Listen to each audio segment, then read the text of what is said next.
Hello everyone, welcome to our channel online GS by Divakar. I hope all are you well. तो जो lecture series चल रही है हमारी एनवायरनमेंट प्लस करंट अफेयर्स की, उसका ये लेक्चर 13 है। 12 लेक्चर तक हमारे हो चुके हैं, जो कि आपको प्ले लिस्ट में जाकर मिल जाएंगे। जब आप सर्च करेंगे online GS by Divakar YouTube पर, तो वहाँ पे आप प्ले लिस्ट में जाएंगे, उसमें आपको पूरा 1 से लेकर 12 तक मिल जाएगा। आप उसको वहाँ से आसानी से देख सकते हैं।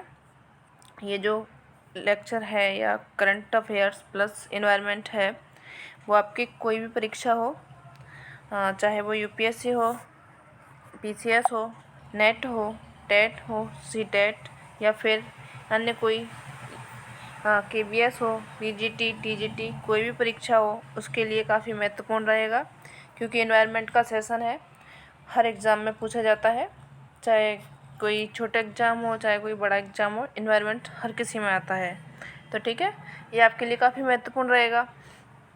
अगर आपको इसकी PDF चाहते हो कि PDF मिले, तो आप उसके लिए ऐप डाउनलोड करें GS बाय दिवाकर। वहाँ से ऐप डाउनलोड करके लॉगिन करेंगे तो आपको वहाँ पे कोर्स में जाना होगा। कोर्स में जाने के बाद आप वहाँ से PDF ले सकते हैं। अगर आपको व्हाट्सएप ग्रुप पर ज्वाइन होना है, तो आप इस पर मैसेज कर सकते हैं। इस पर मैसेज करने के बाद आपके लिए ग्रुप ओपन हो जाएगा। ग्रुप पे आपको ज्वाइन कर लेंगे और वहाँ पे आपको वीडियो के लिंक्स मिल जाएंगे एंड कोई PDF भी आपको वहाँ से मिल जाएगी। ठीक है, तो ये तो रहा थोड़ा सा हमारा इंट्रोडक्शन। अब चलते हैं हम अपने स्टडी की तरफ। तो कल तक हमने कंप्लीट कर लिया था, यहाँ तक जैव विविधता से तात्पर्य है, इस जैव विविधता के बारे में समझा था, और इकोलैक्स क्या है ये समझा था, और बाकी कुछ फैक्ट थे वो भी समझे। इसके आगे हम आज देखते हैं। चलिए शुरू करते हैं। और हाँ, चैनल को शेयर ज़रूर कीजिएगा, कमेंट भी कीजिए और लाइक भी करना, सब्सक्राइब भी करना। ठीक है, चलिए शुरू करते हैं।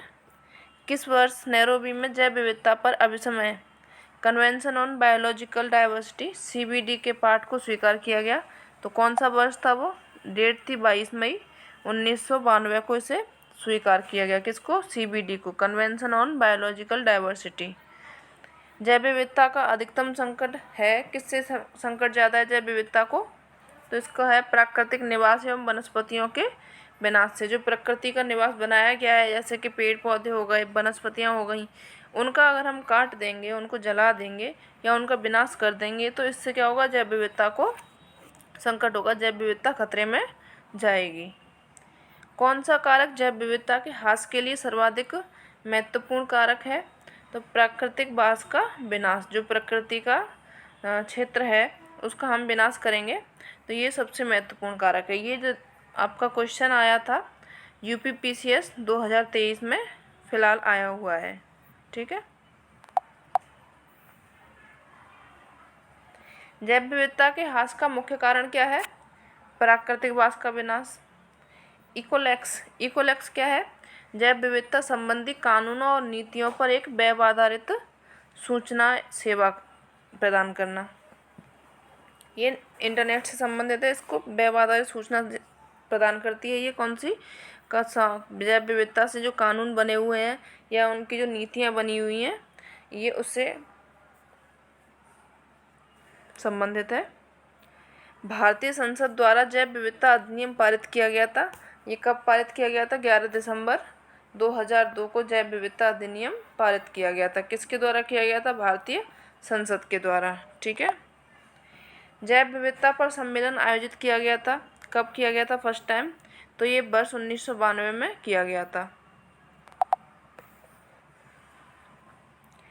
जैव विविधता के संरक्षण एवं उससे पूर्व स्तर पर लाने के लिए एक व्यापक दृष्टिकोण एवं मार्गदर्शक सिद्धांत स्थापित करने हेतु नवीनीकृत जैव विविधता नीति 2022 जारी की है। इसका किसने जारी किया है? तो ये राष्ट्रीय ताप विद्युत निगम इसने जारी किया है, NTPC लिमिटेड ने। मिजोरम के आइजोल में पलक झील के किनारे प्रकृति की सैर, नेचर वॉक का आयोजन किया गया है। ये कब किया गया था? 11 मई 2023 को। कौन सी झील के किनारे किया गया था? पलक झील के किनारे। पलक झील क्या है? पलक झील आर्द्र भूमि संरक्षण यानी कि ये वेटलैंड में आती है क्षेत्र, जैव विविधता से परिपूर्ण है। भारत बर्मा के बीच जैव विविधता क्षेत्र के अंतर्गत ये आती है। भारत बर्मा आपका म्यांमार हो गया, और भारत और म्यांमार के बीच ये जैव विविधता क्षेत्र के अंतर्गत आती है। हाल ही में किस राज्य में स्थित गंधर्मदन हिल रेंज को राज्य का तीसरा जैव विविधता विरासत स्थल घोषित किया गया है? तो ये कहाँ का है? गंधर्मदन ओडिशा का है। ओडिशा गंधर्मदन हिल रेंज कंधमाल जिले में मंदसौर या मंदसौर गौज या गजपति जिले में महेंद्रगिरी हिल रेंज के बाद ओडिशा का कौन कौन सी है इसमें? गंधर्मदन हिल रेंज हो गई, कंधमाल जिले में कौन सी हो गई? ये मंदसौर गौज, और गजपति जिले में महेंद्रगिरी हिल रेंज के बाद में तीसरा स्थान हो गया किसका? जैव विविधता का विरासत स्थल हो गई गंधर्मदन हिल रेंज में पौधों की 1055 प्रजातियां पाई जाती हैं, जिनमें एंजियोस्पर्म की 849, टेरिडोफाइट्स की 56, ब्रायोफाइट्स की 40, लाइकेन की 45, जिम्नोस्पर्म की 2 और मैक्रोफंगी की 63 प्रजातियां शामिल हैं। इसके अलावा यहाँ जानवरों की कितनी 500 प्रजातियां हैं, उनको भी शामिल किया गया है गंधर्मदन हिल रेंज में। ठीक है।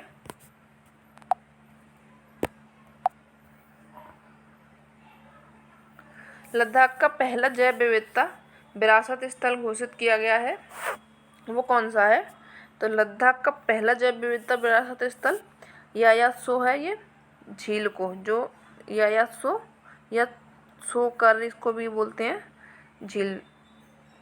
दो महत्वपूर्ण नदियां जिनमें एक का स्रोत झारखंड में है और जो उड़ीसा में दूसरे नाम से जानी जाती है, तथा दूसरा जिसका स्रोत उड़ीसा में है, समुद्र प्रवाह से पूर्व एक स्थान पर संगम बनती है जो बंगाल की खाड़ी से कुछ ही दूर है। वह वन्य जीव तथा जैव विविधता का प्रमुख स्थल है और सुरक्षित क्षेत्र है। वह स्थल कौन सा है? तो ये कौन सी झील हो गई आपकी? भितरकनिका।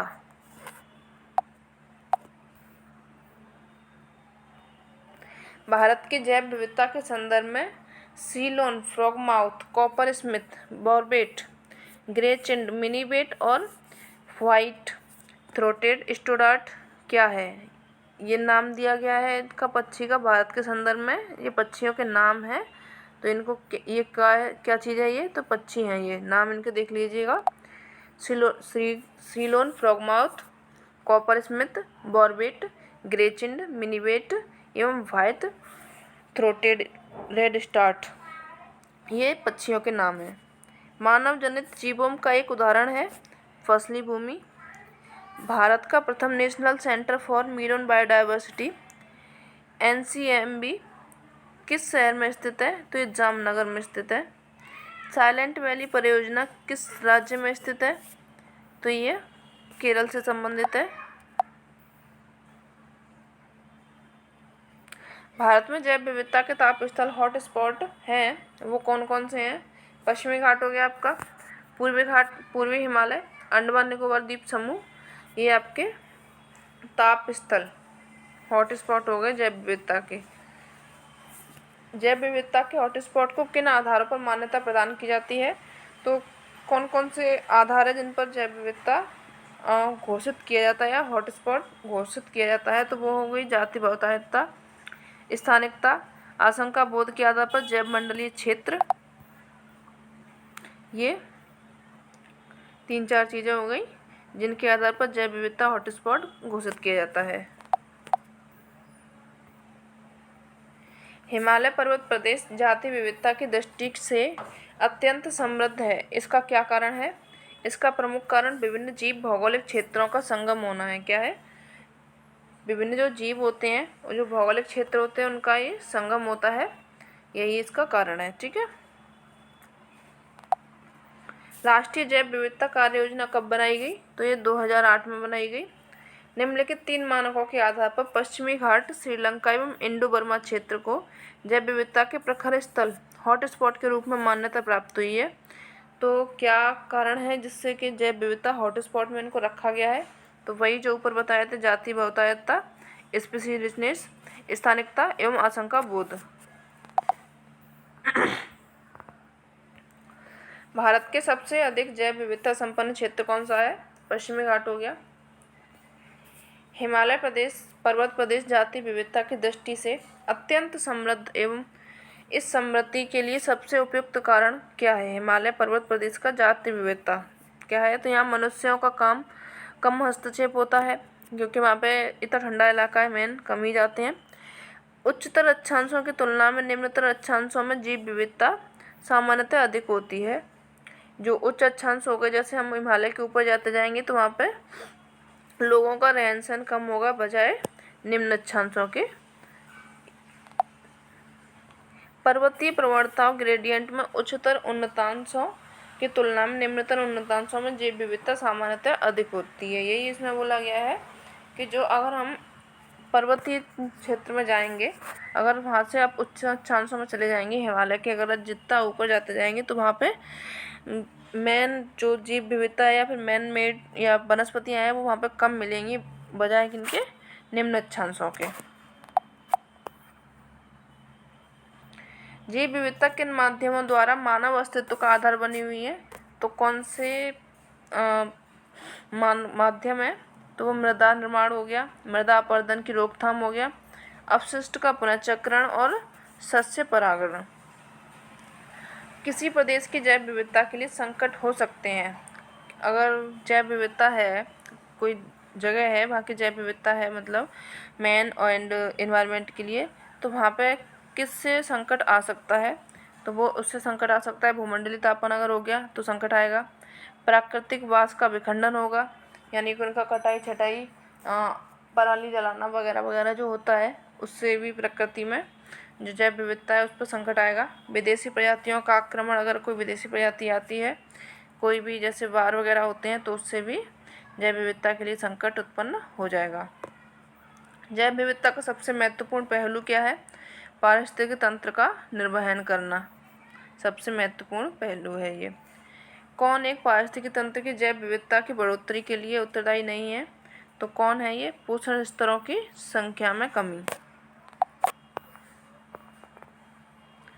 प्रवाल विरंजन में सर्वाधिक महत्वपूर्ण कारक क्या है? वैश्विक ऊष्मन, जिससे कि प्रवाल विरंजन हो जाता है। प्रवाल विरंजन क्या होता है? जैसे कि जो प्रवाल होते हैं समुद्र में कुछ छोटे छोटे से प्रवाल होते हैं, रंगीन होते हैं, तो उन जब वैश्विक ऊष्मन होता है तो वो कलर लेस हो जाते हैं, उनका कलर चला जाता है, इसी को प्रवाल विरंजन बोलते हैं। तो वो कलर किस वजह से चला जाता है? वैश्विक ऊष्मन की वजह से जाता है। ठीक है।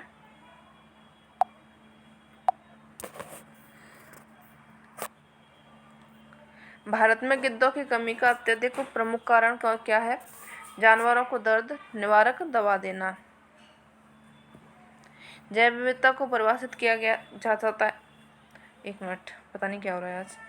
जैव विविधता को परिभाषित किया जाता है, कैसे किया जाता है इसको? किसी पर्यावरण में विभिन्न प्रजातियों की श्रेणी से। कोई जो पर्यावरण में वहाँ पे कितने प्रकार की प्रजातियाँ हैं, कौन कौन सी प्रजातियाँ हैं, इससे परिभाषित किया जाता है जैव विविधता को। विविधता का मतलब ही हो गया आपको तरह तरह की जो चीज़ें हो गई या फिर प्रजातियाँ हो गई, वही। सर्वाधिक जैव विविधता कहाँ पाई जाती है? तो सबसे ज़्यादा जैव विविधता पाई जाती है आपके उष्णकटिबंधीय वर्षा वनों में, सबसे ज़्यादा जैव विविधता पाई जाती है। भारत में जैव विविधता का एक संवेदनशील स्थान माना जाता है, वो कौन सा है? पश्चिमी घाट हो गया।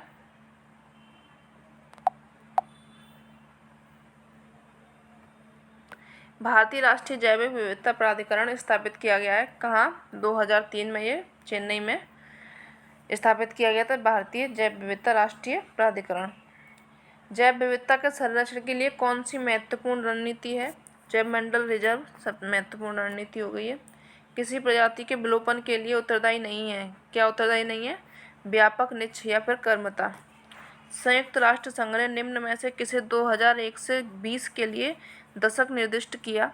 वो क्या है? जैव विविधता दशक।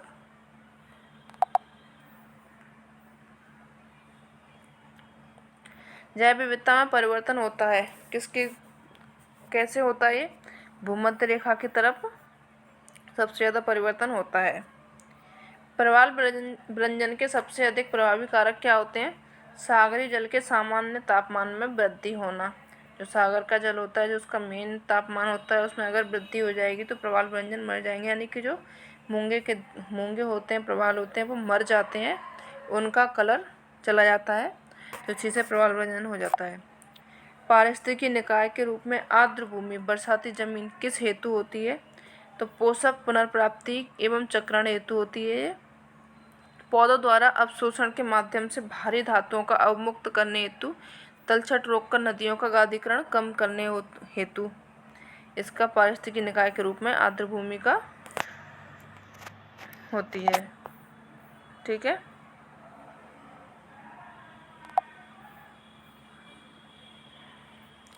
कौन सा कारक जैव विविधता के ह्रास के लिए सर्वाधिक महत्वपूर्ण कारक है? तो प्राकृतिक बास का विनाश, ये महत्वपूर्ण कारक है। जैव विविधता के लिए बड़ा खतरा है प्राकृतिक आवास एवं वनस्पति का विनाश, झूम खेती करना, ये जैव विविधता के लिए सबसे बड़ा खतरा है। झूम खेती में क्या होता है कि एक जगह ज़मीन जलाई और वहाँ पे 3 से 4 साल खेती करी, फिर उस ज़मीन को छोड़ दिया, वहाँ पे पेड़ उगने के लिए छोड़ देते हैं, फिर दूसरी जगह वनों की कटाई छटाई करके वहाँ पे खेती करना शुरू कर देते हैं, तो इससे भी जैव विविधता को काफ़ी खतरा होता है। जैव विविधता पर संयुक्त राष्ट्र सम्मेलन के दलों का 10वां सम्मेलन आयोजित किया गया था। वो कहाँ पर किया गया था? नगोया में। जैव विविधता के ह्रास का कारण है जीवों के प्राकृतिक आवास की कमी, पर्यावरण प्रदूषण एवं वनों का नाश। जैव विविधता के ह्रास का मुख्य कारण है प्राकृतिक आवासीय विनाश। कौन सा एक उत्तराखंड में जैव विविधता के विनाश का कारण नहीं है? तो बंजर भूमि का वनीकरण। ये तो कहाँ से ही विनाश का कारण होगा? कैसे भी नहीं हो सकता। दुनिया के 2.4% भौगोलिक क्षेत्र के साथ भारत वैश्विक जैव विविधता में योगदान करता है। कितना करता है? लगभग 8% करता है। सर्वप्रथम बायोडायवर्सिटी शब्द का प्रयोग किया था, किसने किया था? वॉल्टर जी रोसेन ने। सर्वप्रथम जैव विविधता शब्द का प्रयोग किया था W.G. रोसेन ने। कब किया था? 1985 में। किसने सर्वप्रथम गहन पारिस्थितिकी डीप इकोलॉजी शब्द का प्रयोग किया था? तो अर्नीस्ट नेस ने किया था 1973 में। इकोलॉजी शब्द किसने प्रतिपादित किया था? तो ये अर्नेस्ट हैकल ने किया था इकोलॉजी शब्द। सर्वाधिक जैव विविधता पाई जाती है केरल में पाई जाती है, शांत घाटी है केरल में, वहाँ पे सबसे ज़्यादा जैव विविधता पाई जाती है। देखिए इसमें आपको ऐसा लग रहा होगा कि एक आंसर इसमें कई बार आया है। हाँ, आंसर आया है, लेकिन उसका क्वेश्चन हमेशा घुमाया हुआ होता है, तो कैसे क्वेश्चन घूम सकता है, उसी हिसाब से हमने क्वेश्चन को हर टॉपिक जैसे पेपर में आया है किस प्रकार से वहाँ से रखा है इसको, और आंसर सेम ही है, तो कहीं से कन्फ्यूजन ना हो, इसलिए उसको 1 से 2 बार 3 बार रिपीट हो गया है वो। ठीक है, तो आज के सेशन में सिर्फ इतना ही। कैसा लगा ज़रूर बताएं। चैनल को लाइक करें, सब्सक्राइब करें, फ्रेंड्स तक शेयर करें, एंड व्हाट्सएप ग्रुप पर ज्वाइन होना है तो आप मैसेज कर सकते हैं इस नंबर पर जाकर, वहाँ से आपको ज्वाइन कर लिया जाएगा। ठीक है, धन्यवाद, मिलते हैं नेक्स्ट सेशन में।